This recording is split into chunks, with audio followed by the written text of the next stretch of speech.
अदालतों का कानूनी दुरुपयोग करने वालों के साथ नरमी नहीं, सुप्रीम कोर्ट। ये खबर 9/9/2023 शनिवार को अमर उजाला में प्रकाशित की गई थी। आइए देखते हैं और सुनते हैं पूरी खबर। अदालतों का कानूनी दुरुपयोग करने वालों के साथ नरमी नहीं, ऐसा कुछ कहा सुप्रीम कोर्ट ने।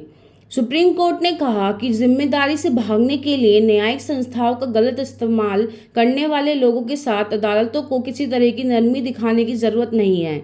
शीर्ष अदालत ने कहा कि ये देखा गया है कि अदालतों यानी न्यायिक संस्थाओं के उदार रवैये का बेईमानवादी गलत फायदा उठाते हैं और आदेश को नहीं मानने के लिए प्रेरित होते हैं।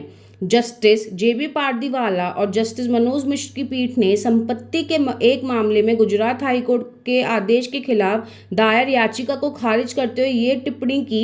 हाईकोर्ट ने इस मामले में 2015 में अदालत के सामने किए गए वादे को जानबूझकर तोड़ने के मामले में 5 लोगों को अदालत की अवमानना अधिनियम 1971 के तहत दोषी ठहराया था।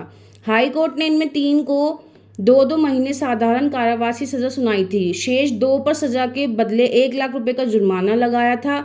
याचिकाकर्ताओं ने हाई कोर्ट में किए गए वादे के बावजूद विभिन्न पक्षों के 13 लोगों को संपत्तियों की बिक्री की थी। फर्जी माफी स्वीकार न करें। पीठ ने कहा, फर्जी माफी स्वीकार नहीं की जानी चाहिए और अदालत अवमाननाकर्ताओं की मांगी गई माफी स्वीकार करने के लिए बाध्य नहीं है। इस तरह मांगी गई माफी बिना शर्त, योग्य और प्रामाणिक होनी चाहिए। माफी सिर्फ एक शब्द नहीं है। जब ऐसा लगे कि माफी मांगना जिम्मेदारी से बचने की एक कानूनी चाल है और कुछ नहीं है, तो अदालत को माफी स्वीकार नहीं करनी चाहिए। एक सच्ची माफी आत्मनिरीक्षण, प्रायश्चित और आत्म सुधार का एक गहरा नैतिक कार्य होना चाहिए। समाज के लिए न्यायिक कार्यवाही जरूरी। शीर्ष अदालत ने कहा, जब किसी वचन या आदेश का उल्लंघन जानबूझकर किया जाता हो तो अदालतों में दया दिखाने की प्रवृत्ति नहीं होनी चाहिए। न्यायिक कार्यवाही की पवित्रता कानून से शासित समाज के लिए सर्वोपरि है, अन्यथा लोकतंत्र की इमारत टूट जाएगी और अराजकता फैल जाएगी। तय सजा काटने का आदेश। पीठ ने अवमानना कर्ताओं की अपील खारिज करते हुए उन्हें 2 सप्ताह के अंदर आत्मसमर्पण करने और हाईकोर्ट से तय सजा काटने का आदेश दिया।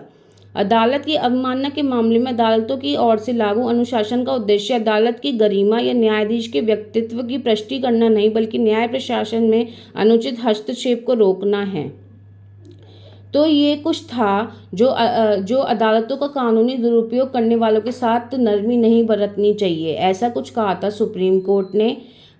तो ये हमें जो है अच्छा लगा था आर्टिकल, तो हमने आपके सामने रखा। आपकी क्या राय है कमेंट बॉक्स में ज़रूर कमेंट करें और लाइक, शेयर, सब्सक्राइब करना ना भूलें। धन्यवाद।